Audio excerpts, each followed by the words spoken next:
When everything begins to fall apart, it rarely does so in one catastrophic moment.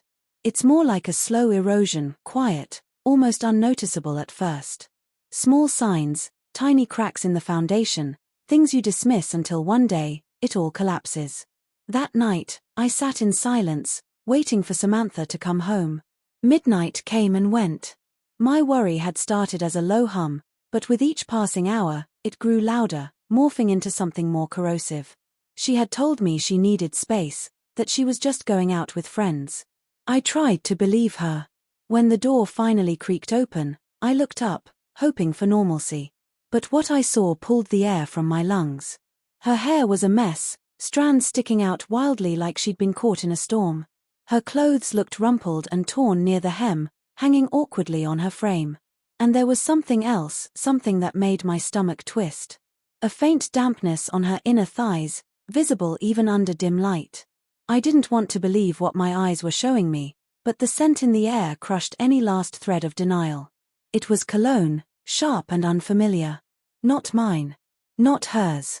Someone else's. She was clearly drunk, barely able to hold herself upright.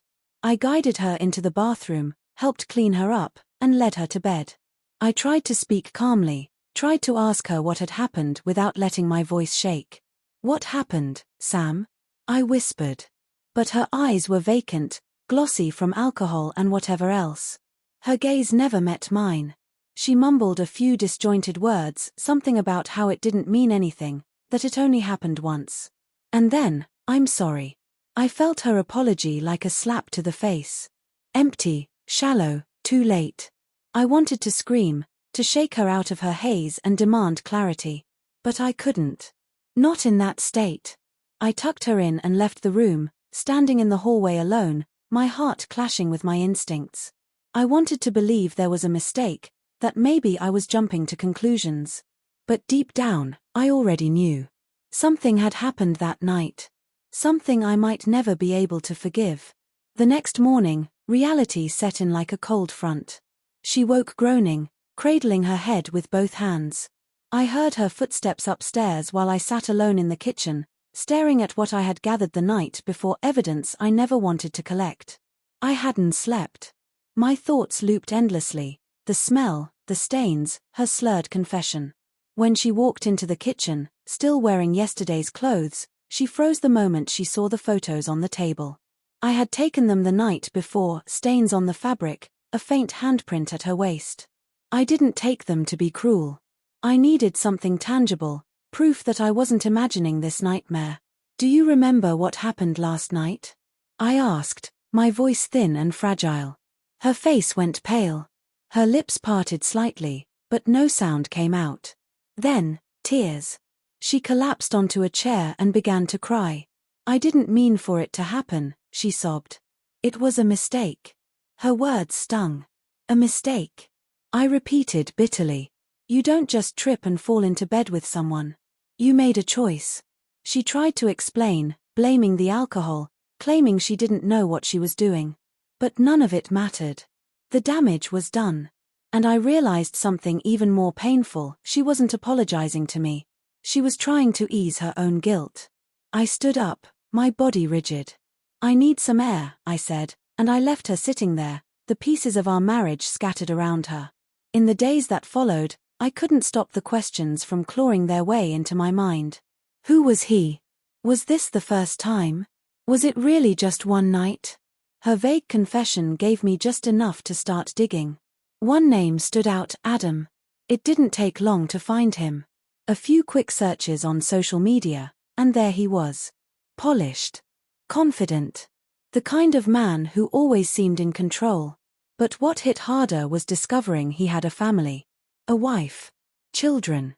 His social media painted the image of a perfect life: vacations, birthdays, morning pancakes with the kids. I kept digging. And the deeper I went, the more connections I uncovered. Samantha followed him. He followed her back. This wasn't random. They knew each other. Eventually, I checked Samantha's phone while she slept. What I found confirmed my worst fears. Short messages. Casual, playful. Enough to see that their meeting that night wasn't accidental. He knew she'd be there. He planned it. They both did. My hands trembled as I read their messages. It wasn't emotional. It wasn't even particularly intimate. But it was deliberate. And that made it worse. I knew then I had to tell Adam's wife. She deserved to know. This wasn't revenge. It was truth. Her name was Charlotte. I reached out carefully, unsure of what to expect. She agreed to meet, and we sat in a quiet cafe downtown. When I told her, she didn't speak at first. Her hands trembled. Her eyes filled with tears.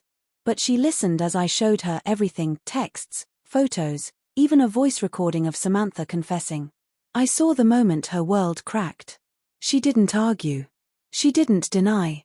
She simply whispered, "Thank you," and that was it. Back home, nothing felt the same. Samantha tried everything: notes tucked into my pockets, homemade dinners, long tearful apologies. She begged for counseling, for one more chance. "I'll do anything," she said over and over. But I couldn't. The betrayal wasn't just physical. It was emotional. It was the collapse of everything we had built. One evening, she stood in front of me, eyes swollen and red, her body shaking. "Please, Brad," she whispered. "I love you." I stared at her. Really looked. And for the first time, I knew what I had to say. "I don't think so." She collapsed, sobbing on the floor, gasping for air as if the pain physically crushed her. I didn't comfort her. I couldn't. That pain. That's what betrayal feels like. The days that followed were quiet. Not peaceful. Just still. The silence was thick with everything unsaid. I reviewed our finances. Prepared the paperwork. Remembered everything we had been. But the memories weren't enough to save us. That morning, I walked into the living room and handed her the divorce papers. Her face crumbled. She begged again, clinging to me like she could hold our life together through sheer will. "I can't," I said. "I've tried, Sam. But I can't see us the same anymore." I left her there, sobbing on the floor. I walked out not with anger, but with grief. And relief. Finally, I could breathe. The marriage was over. It didn't end the way I wanted. But it ended the way it needed to. I couldn't even sleep in our bed for weeks. The scent of her lingered. So I stayed on the couch. But slowly, I began to take back the space. New furniture. A new paint color. A new life. The scars are still there. They probably always will be. But they don't throb like they used to. I found something else, something more valuable than what I lost. Peace. I don't know where Samantha ended up.